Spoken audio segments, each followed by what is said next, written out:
A book filled with plants that don't exist and tiny naked women bathing in strange green liquids has stumped the world's best code breakers for over a century. One ancient text, believed to hold sacred rituals, is written on the linen bandages used to wrap an Egyptian mummy. Another strange manuscript from Eastern Europe contains nearly 200 pages of an unknown script, alongside drawings of battles, religious symbols, and even what looks like a nativity scene. But no one knows what it says or who wrote it. There's even a modern book, published in 1981, that looks like an encyclopedia from another planet, with a made-up language and bizarre illustrations that its own creator won't fully explain. And a tiny scrap of paper with just 2 words, found in a dead man's pocket, has kept detectives and cryptographers guessing for over 70 years. Number 8. The Alien Encyclopedia That's Too Beautiful to Be Fake. Imagine opening a book and stepping into a world so bizarre, so alien, yet so meticulously detailed that you can't help but believe it's real, even though you can't understand a single word. That's the Codex Seraphinianus, a book written and illustrated by Italian artist, architect, and industrial designer Luigi Serafini during the late 1970s. It was first published in 1981 and has been a source of fascination and bewilderment ever since. Codex is a visual encyclopedia of an imaginary world, complete with its own unique, unreadable script. It's a hefty tome, often published in 2 volumes, filled with hundreds of pages of surreal, hand-drawn, colored pencil illustrations. These pictures depict a world that is both dreamlike and disturbingly plausible. You'll see fantastical flora and fauna, a tree that uproots itself to walk, fruits that bleed, flowers that morph into other objects, and creatures that defy any known biology, like a breeding pair of humans who transform into a crocodile. There are sections on physics, chemistry, and mineralogy, showing strange experiments and impossible machines. One famous illustration depicts a couple copulating only to metamorphose into a single alligator. Another shows a bizarre vehicle, part car, part organic creature, seemingly powered by tiny humanoids trapped in bubbles. There are chapters on the humanoid inhabitants of this world, their peculiar customs, clothing, food, games, and architecture. Their bodies sometimes have extra limbs or are fused with objects in strange ways. The level of detail is astounding, from the musculature of unearthly animals to the intricate patterns on otherworldly textiles. But it's the script that truly elevates the Codex Seraphinianus into the realm of the mysterious. It's an elegant, flowing cursive that looks like it should be legible, but isn't. It's written from left to right with upper and lower case letters, and even what appear to be punctuation marks and numerals. Page numbering system itself is a puzzle, apparently based on a variation of base 21. For decades, linguists and amateur code breakers have tried to decipher it, hoping to unlock the secrets of Serafini's world. Is it a real language, a complex cipher, or just beautifully crafted gibberish designed to mimic the structure of language? Serafini himself has remained coy about the script. He has stated that the script is asemic, meaning it has no specific semantic content, and that his intention was to recreate the feeling children have when looking at books they cannot yet read, where the meaning is conveyed by the illustrations and the overall impression rather than the text itself. He wanted the reader to experience a pre-literate sense of wonder and confusion. However, this hasn't stopped people from trying to find patterns. Some analyses suggest it has some statistical properties of real languages, while others conclude it's an elaborate, artistic hoax. One linguist even claimed to have deciphered the page numbering system. But a full translation remains elusive.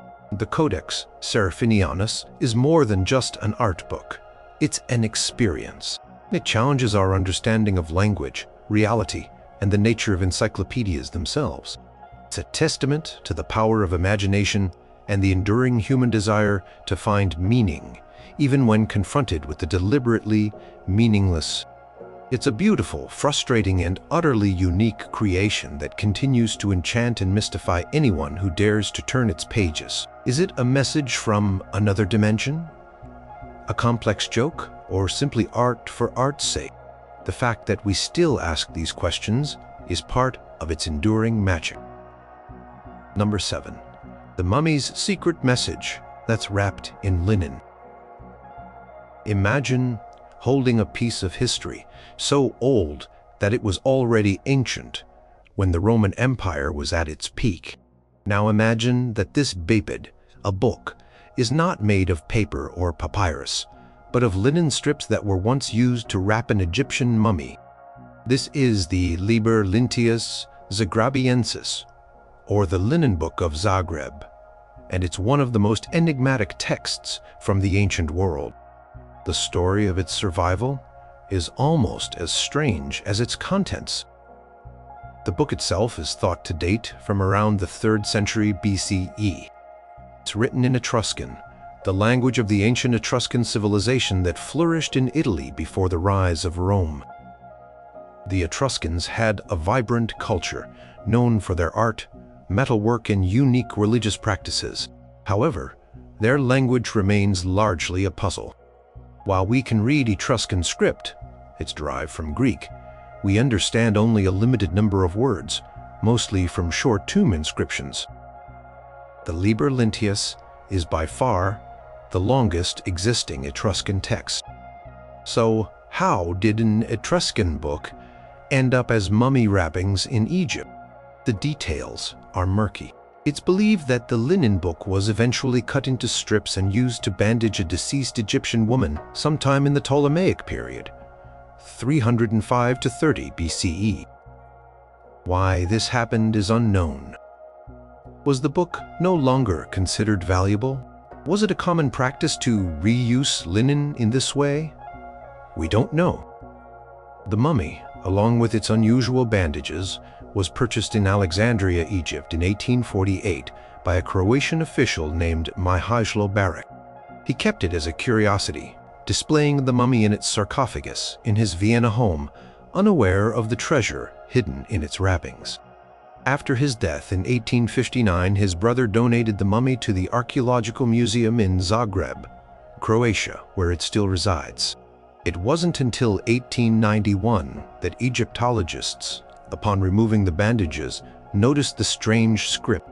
They realized it wasn't Egyptian hieroglyphs or hieratic script.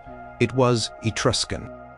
The Liber Linteus originally consisted of a single linen sheet about 3.4 meters, 11 feet long, which was later cut into at least 5 strips that formed the mummy's bindings.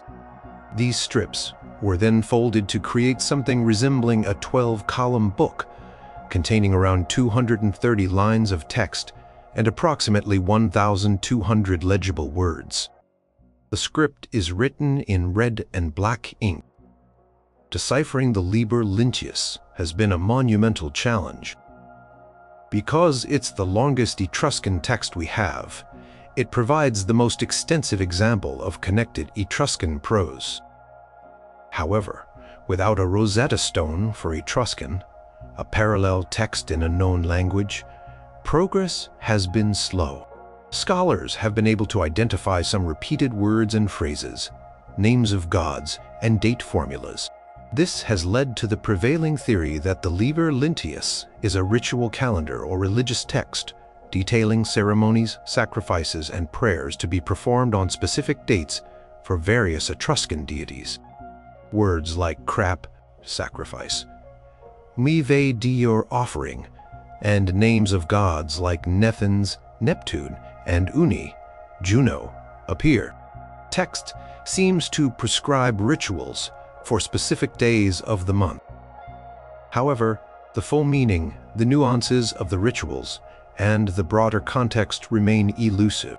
We get glimpses into Etruscan religious life, but it's like listening to a conversation through a thick wall. You catch words and phrases but can't grasp the whole story. The Liber Linteus is a unique window into a lost world. It's a direct link to the beliefs and practices of a people whose culture was largely absorbed and overshadowed by Rome. The fact that it survived in such an improbable way, wrapped around a mummy for centuries, only adds to its mystique. It continues to be studied by linguists and historians, each hoping to tease out more secrets from its ancient linen pages and bring the voice of the Etruscans a little more clearly into our modern world. The mummy gave up her wrappings, but the book itself is still holding on to many of its secrets. Number 6. The tiny code from a dead man's pocket that no one can crack. It was a warm evening on December 1st, 1948, when the body of a well-dressed man was found slumped against a seawall on Somerton Beach, near Adelaide, South Australia. He had no identification, no wallet, and the labels had been cut from his clothing. In his pockets were a train ticket, a bus ticket, a comb, some chewing gum, and a pack of cigarettes. Cause of death was unclear, possibly heart failure or poisoning, but no poison could be definitively identified. The mystery of the Somerton Man had begun. The case took an even stranger turn months later, in April 1949, when a pathologist re-examining the man's clothing found a tiny hidden fob pocket sewn into the waistband of his trousers. Inside was a small rolled-up piece of paper printed with 2 words, Tamám Shud. Experts quickly identified these words as Persian, meaning "it is ended" or "it is finished." They are famously the final words of the Rubaiyat of Omar Khayyam, a collection of poems by the 12th century Persian poet. This discovery sparked a nationwide search for the specific copy of the Rubaiyat, from which the slip of paper had been torn. The police appealed to the public, and eventually, a man came forward. He revealed that shortly after the Somerton man's death, he had found a rare edition of Edward Fitzgerald's translation of the Rubaiyat in the back seat of his unlocked car, which he had parked near Somerton Beach around the time the body was discovered. He hadn't thought much of it until he saw the police appeal. When authorities examined this book, they found the last page, containing Tamám Shud, had been torn out. Paper type and print matched the scrap from the Somerton man's pocket. The book held even more secrets. Faintly written in pencil on the inside back cover, or on a page near where Tamám Shud would have been, were 5 lines of capital letters. They appeared to be a code, WRGOABAB. This sequence of letters has baffled cryptographers, both amateur and professional, including military intelligence and naval intelligence experts, for over 70 years. Despite numerous attempts, no one has been able to definitively decipher its meaning. Is it a complex cipher? The initials of a phrase, random letters, or something else entirely?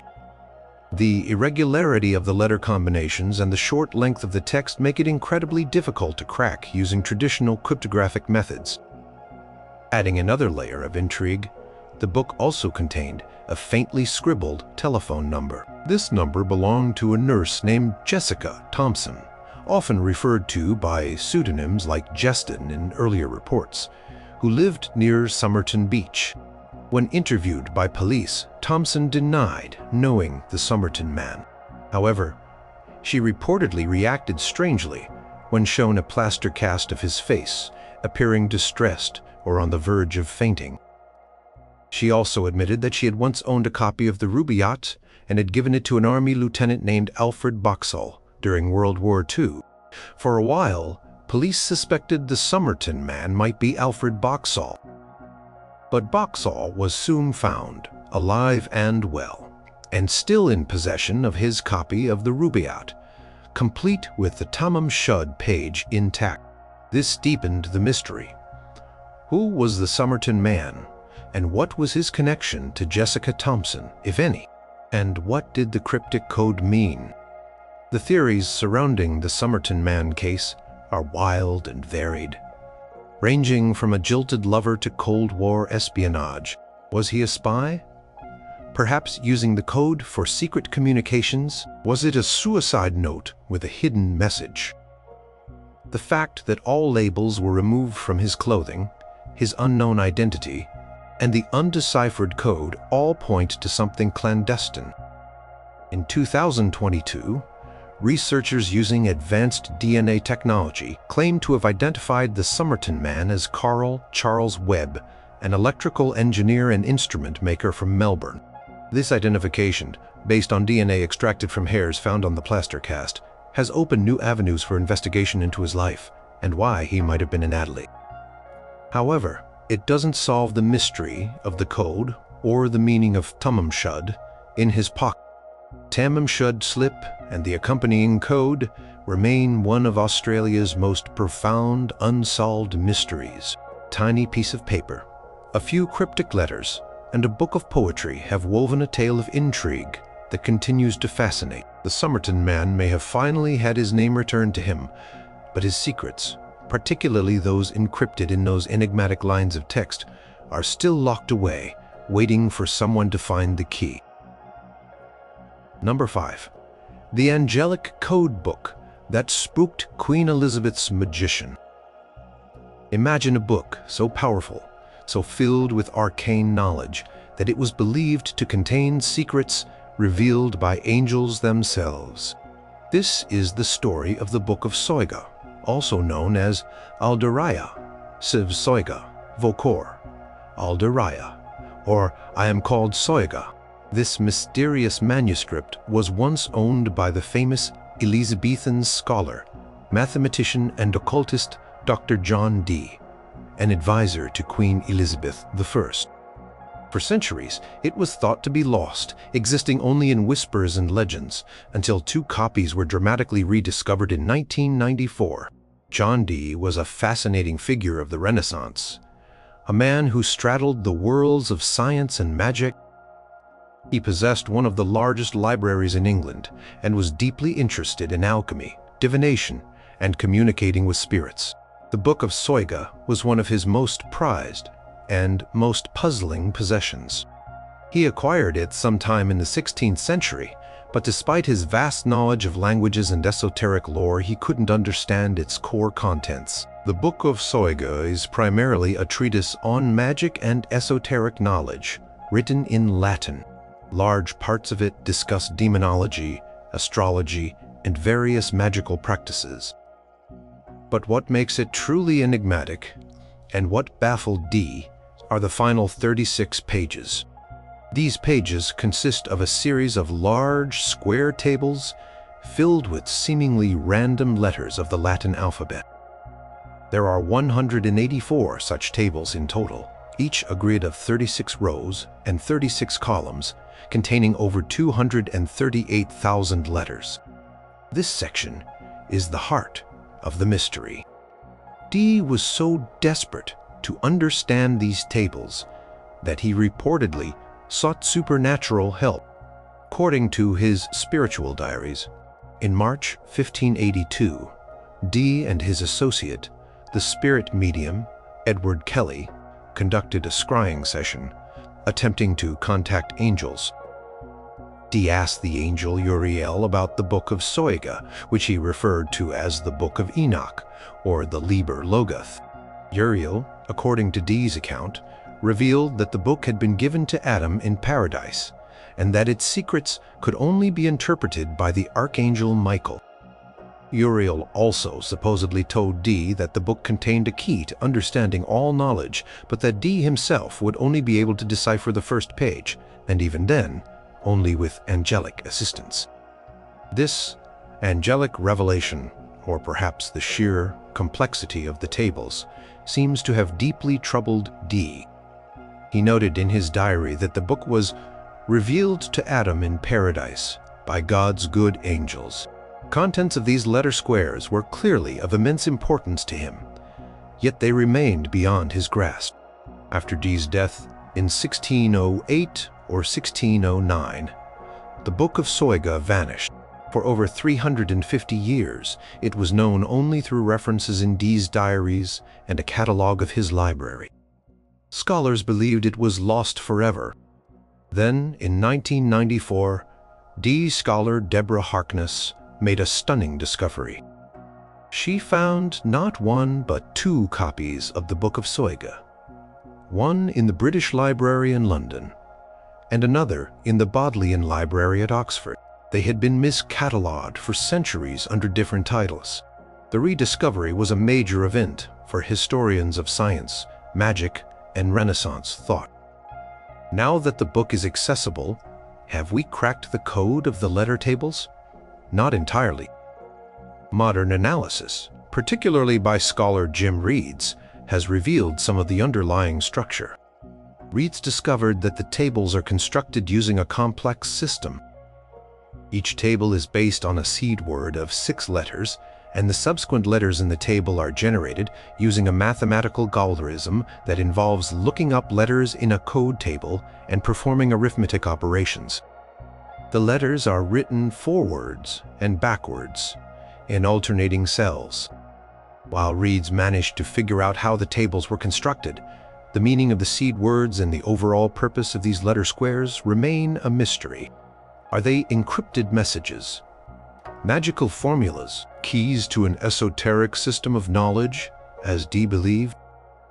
Or are they, as some have speculated, a complex form of magical invocation or a tool for meditation?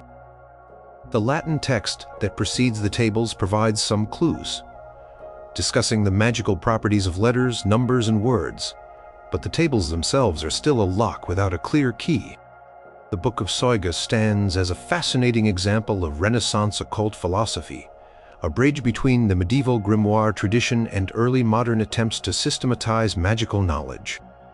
Its connection to John Dee, its supposed angelic origins, its long disappearance, and its complex, still partially undeciphered letter tables make it one of the most intriguing magical texts ever discovered. It reminds us that even the most brilliant minds of the past grappled with mysteries that continue to challenge us today, sometimes turning to otherworldly explanations when human reason reached its limits. Number 4. The island statue's secret script that vanished with its people. Imagine a tiny, remote island in the middle of the vast Pacific Ocean, famous for its giant stone statues, the moai. This is Easter Island, or Rapa Nui, a place of profound mystery. Beyond the enigmatic statues, Rapa Nui holds another secret, a unique and undeciphered script called Rongorongo. It's one of the very few writing systems in the world that may have been invented independently, without influence from other literate cultures. Rongorongo is found inscribed on about 24 wooden objects, mostly tablets, but also a birdman staff, and a rihimiro, a crescent-shaped pectoral ornament. These artifacts are now scattered in museums across the globe, far from their island home. The script itself is beautiful and strange, consisting of stylized glyphs or symbols that often resemble humans, animals, especially birds and fish, plants, celestial bodies, and geometric shapes. The glyphs are typically incised into the wood in neat rows. One of the most peculiar features of Rongorongo is how it's read. It's written in a system called reverse bastrefdiden. This means you read the first line from left to right, then you rotate the tablet 180 degrees and read the next line, also from left to right, which is now upside down relative to the first line. You continue this process, flipping the tablet at the end of each line. This back and forth upside down reading method is highly unusual. The origins of Rongorongo are shrouded in mystery. Local Rapa Nui oral traditions hold that their ancestors, led by the founding hero Hatumatua, brought tablets with them when they first colonized the island, possibly around 1200 CE. These traditions also speak of wise men or scribes who could read and write the script, using it for important purposes like genealogies, chants, and sacred knowledge. However, the first European visitors to the island in the early 18th century made no mention of any writing system. It wasn't until 1864 that the script came to the attention of the outside world. Catholic missionary Eugene Irod reported seeing wooden tablets covered in hieroglyphic characters in many Rapa Nui homes. He noted that the islanders no longer knew how to read them. By this time, Rapa Nui society had been devastated by a series of catastrophic events. Peruvian slave raids in the 1860s decimated the population, carrying off many of the island's leaders and learned elders, precisely the people who might have known the secrets of Rongorongo. Introduced diseases further reduced the population to a mere handful by the late 19th century. With the loss of the scribes and the cultural upheaval, the knowledge of how to read Rongorongo vanished. When researchers later tried to get the remaining islanders to read the tablets, their accounts were often contradictory or seemed to be guesswork, sometimes reading the same tablet in completely different ways. It's possible that by that time, no one truly understood the script anymore, or that the knowledge was highly specialized and not widely shared. Attempts to decipher Rongorongo have been ongoing for over 150 years, but with very limited success. The small number of surviving texts makes it incredibly difficult. There simply isn't enough material for linguists to work with to identify patterns, sound values, or grammatical structures. We don't even know for sure what kind of writing system it is. Is it a logography, where each symbol represents a word or idea, like Chinese characters? Is it a syllabary, where symbols represent syllables, like Japanese kana? Or is it an alphabet, where symbols represent individual sounds? Or perhaps a mix of these? Some researchers have tried to link the glyphs to Rapa Nui oral traditions, particularly chants and creation myths. Others have looked for astronomical or calendrical information. One popular theory suggests that some tablets contain a creation chant called the Atanua, or the procreation of man. Some glyphs seem to depict specific elements from these chants, like birds, fish, or deities. However, without a clear key or a bilingual text, these remain educated guesses. The Birdman cult, a major religious and political system on Rapa Nui in later centuries, is also thought to be connected to Rongorongo. Many glyphs depict bird-like figures, and some scholars believe the script was used to record rituals or genealogies related to this cult. The mystery of Rongorongo is deeply intertwined with the broader mystery of Easter Island itself. How did such an isolated culture develop such a complex society capable of carving and transporting massive stone statues and possibly inventing its own writing system? And what led to its decline? The undeciphered Rongorongo tablets are silent witnesses to this lost world, holding clues that we are still struggling to understand. They represent a unique intellectual achievement of the Rapa Nui people, a tantalizing puzzle that continues to challenge and fascinate us. If we could read them, what stories would they tell of this remote island and its extraordinary history? Number 3. The Hungarian Codex, that looks like a child scribbles, but probably isn't.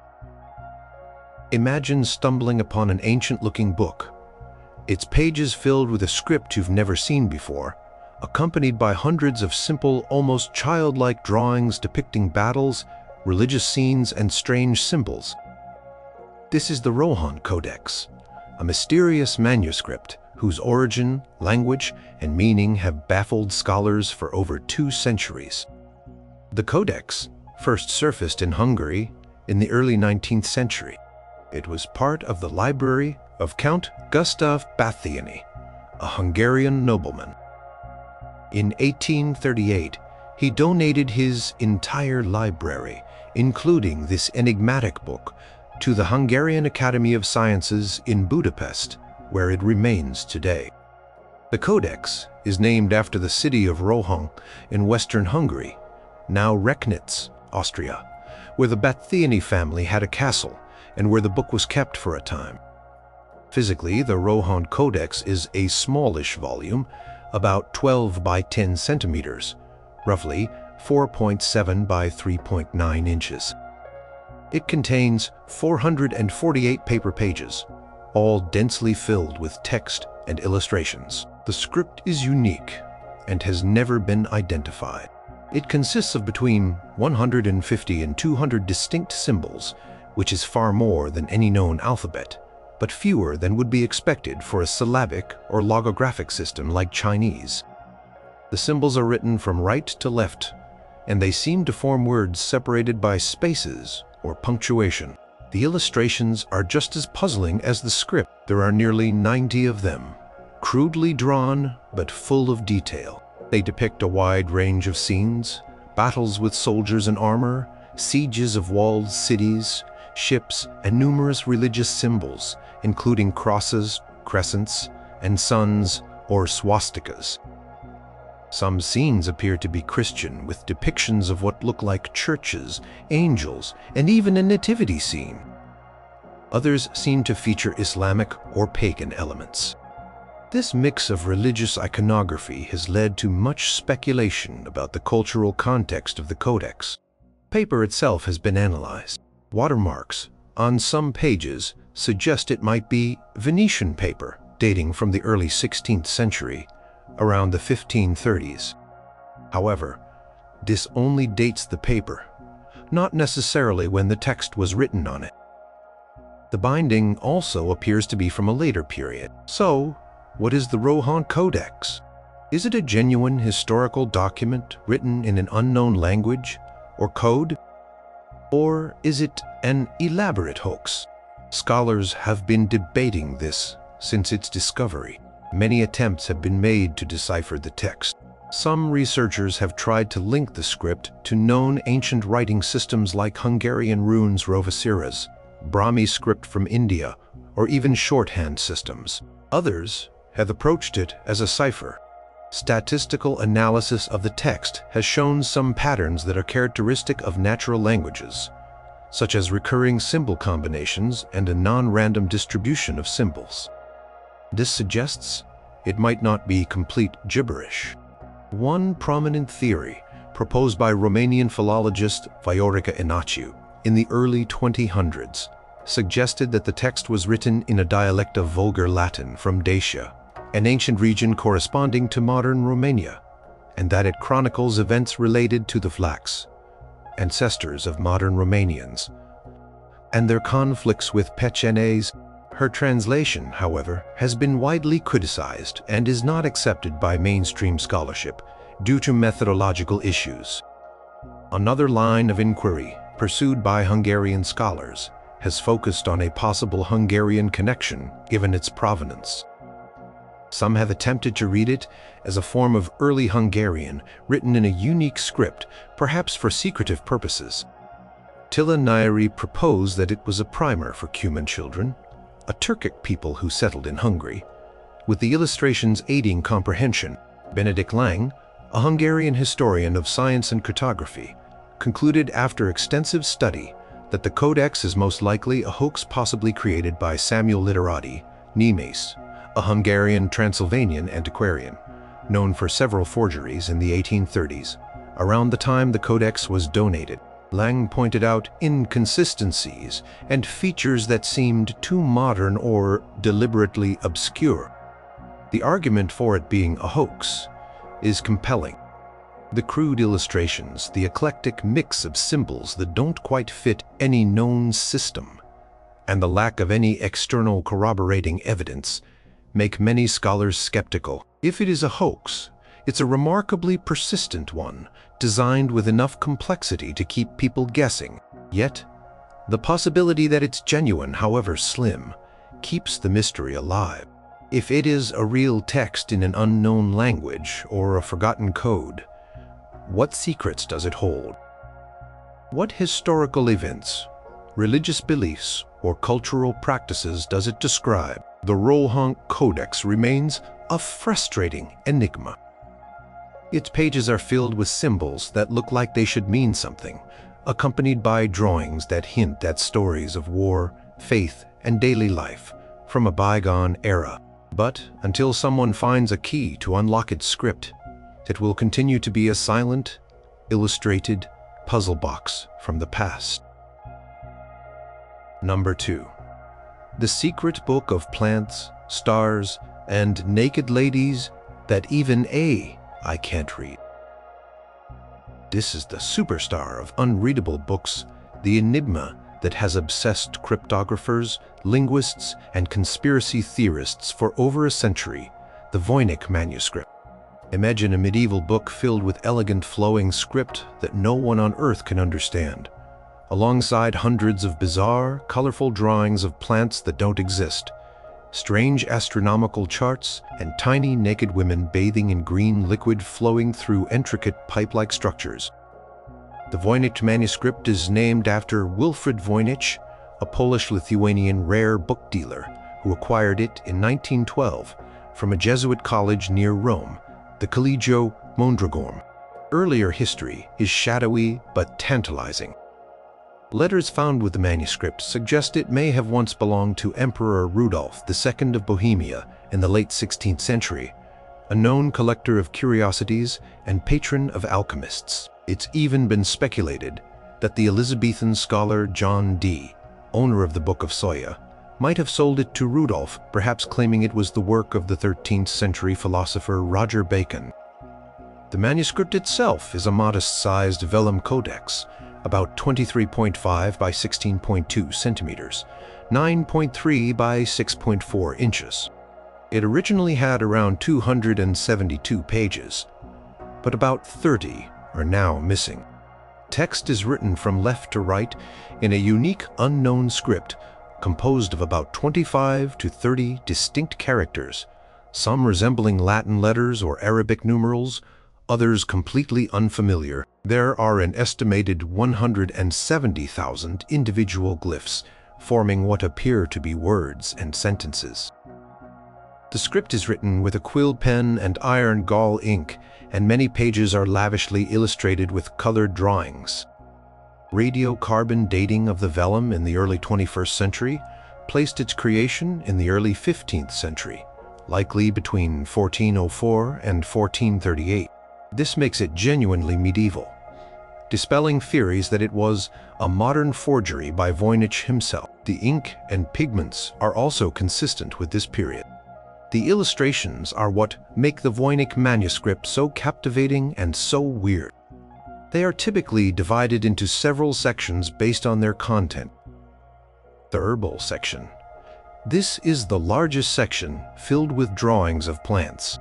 But these are no ordinary plants. Most of them cannot be identified with any known species on Earth. Some have bizarre roots, composite flowers, or leaves that seem to belong to different plants entirely. Each plant is accompanied by text, presumably describing it. The astronomical or astrological section. This part contains circular diagrams resembling astronomical charts, with suns, moons, stars, and what appear to be zodiac symbols, though some are highly unusual, like a crayfish instead of a crab for Cancer. The biological or balneological section. This is, perhaps, the strangest. It features drawings of numerous small, naked female figures, often with swollen abdomens, bathing in pools, or elaborate systems of interconnected tubes and vessels filled with green or blue fluid. These structures look like bizarre plumbing or internal organs. What do these scenes represent? Alchemy? Midwifery? Some unknown ritual. Cosmological section. This contains more circular diagrams, but these are more abstract and intricate. One famous fold-out page, known as the Rosettes page, depicts 9 interconnected circular designs filled with stars, castle-like structures, and possibly geographical or cosmological maps. The pharmaceutical section. Here you find drawings of isolated plant parts, roots, leaves, etc., next to what look like apothecary jars, accompanied by short passages of text as if they were recipes or instructions for preparing herbal remedies. The recipe section. The final section is composed of dense, continuous text, with small, star-like flowers or symbols in the margins of many paragraphs, possibly marking individual entries or recipes. So, what is the Voynich manuscript trying to say? No one knows. Countless attempts have been made to decipher it. World War I and I codebreakers, including the legendary William Friedman, who famously helped break Japan's PURPLE cipher, dedicated years to it. Friedman concluded it was likely an artificial or constructed language, designed with a purpose, rather than a simple substitution cipher of a known language. The theories are endless. Is it a lost natural language? If so, which one? Attempts to link it to various European, Middle Eastern, or Asian languages have failed to produce a convincing translation. Is it a cipher? Many have tried to crack it as if it were encrypted, Latin, German, or some other language. Substitution ciphers, polyalphabetic ciphers, and even steganography, hidden messages, had been proposed, but none have worked. The statistical properties of the text are odd. It follows Zipf's law, common in natural languages, where word frequency is inversely proportional to rank. But some words are repeated in unusual ways, and some characters appear only at the beginning or end of words.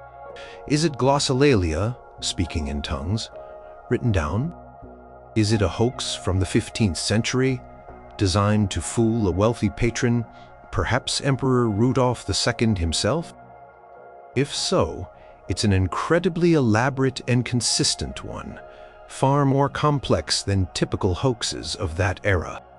The internal structure of the Voynichese language seems too sophisticated for a simple fraud. Is it an alien text? This is a popular fringe theory, of course. Even modern artificial intelligence has been thrown at the problem.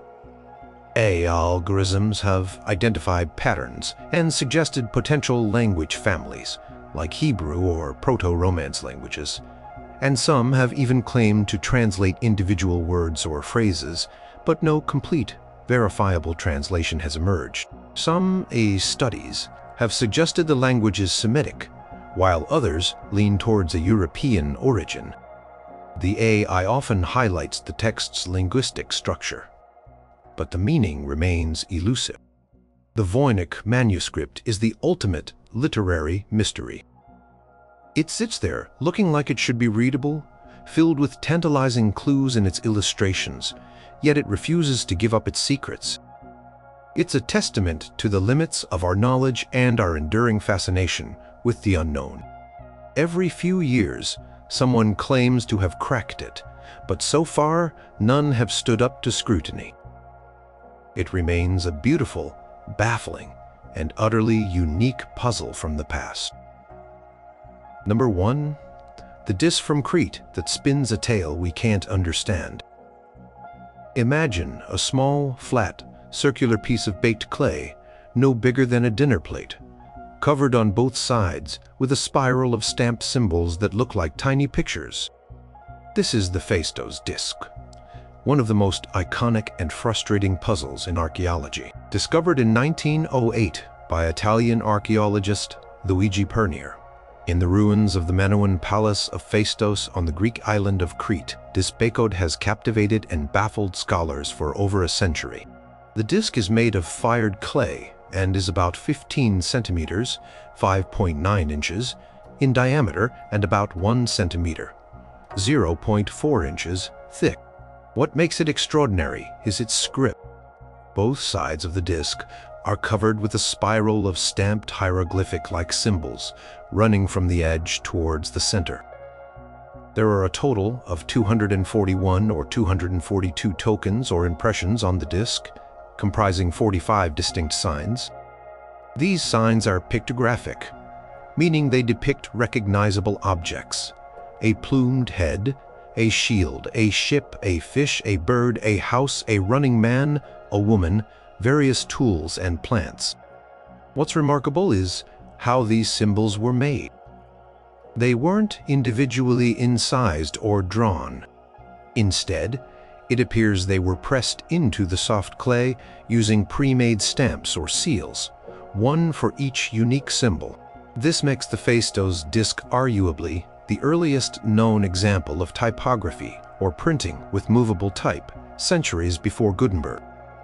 The symbols are arranged in groups separated by vertical lines, suggesting these groups might represent words or phrases. The disc is dated to the Minoan Bronze Age, likely to the Middle Minoan period, around the 17th century BCE, roughly 1850 to 1600 BCE. This was a time when the Minoan civilization, Europe's first advanced civilization, was at its height on Crete, known for its elaborate palaces, vibrant frescoes, and sophisticated art. The Minoans had other writing systems, Linear A, also undeciphered, and later Linear B, deciphered as an early form of Greek, but the script on the Phaistos dis is unique. None of its 45 symbols appear to be directly related to the signs in Linear A or Linear B, although some resemblances have been noted. The biggest mystery, of course, is what the Phaistos dis says. Despite countless attempts by linguists, archaeologists, and amateur enthusiasts, no proposed decipherment has gained widespread acceptance. The main reasons for this difficulty are: it's unique. The script is found only on this one depth. There are no other examples of it, which means there's no other context to compare it to. It's too short, with only 241 or 242 characters. The text is simply too brief for most cryptographic or linguistic methods to work effectively. To decipher an unknown script, you typically need a much larger body of text to identify patterns, frequencies, and grammatical structures. The language is unknown. We don't know what language the script represents. Is it Minoan, the native language of Crete, which itself is unknown? Is it an Anatolian language, like Luwian, Greek, Semitic, or something else entirely? Without knowing the underlying language, it's like trying to solve a crossword puzzle in a language you don't speak. The direction of writing is debated. Most scholars believe it was read from the outside edge, spiraling inwards because some symbols appear to have been corrected or squeezed in, suggesting the scribe was running out of space as they approached the center. Over the years, theories about its meaning have been incredibly diverse. Some suggest it's a hymn or a prayer to a Minoan deity. Others propose it's a legal document, a list of soldiers, a harvest song, a magical incantation, a geometric theorem, or even a game board. Some scholars have tried to connect the symbols to Anatolian hieroglyphs or Egyptian hieroglyphs, looking for phonetic values. Others have tried purely structural or statistical approaches. One prominent attempt by Gareth Owens suggests a connection to Minoan religious practices, identifying sequences that might mean great lady or goddess, and linking it to Linear, A signs, and Indo-European language roots. However, like all other attempts, this remains speculative. The very purpose of the disc is also debated. Was it a sacred text, a royal decree, a piece of poetry? The fact that it was created using stamps suggests it might have been intended for wider distribution, or perhaps it was just a convenient way for a scribe to produce a neat text. However, no other copies have ever been found. It was discovered in a main cell of an underground temple depository in the palace, alongside a Linean tablet, suggesting it was considered important. The Phaistos dis remains an isolated enigma. It's a tantalizing glimpse into the Minoan world, a culture that, despite its artistic achievements and influence, still holds many secrets. The disc's carefully stamped symbols, arranged in their elegant spiral, seem to hold a message frozen in time, waiting for the right key to unlock its meaning. Until then, it stands as a beautiful, frustrating testament to a lost language and a forgotten story from the dawn of European civilization. Silence speaks volumes about how much of our ancient past is still waiting to be understood.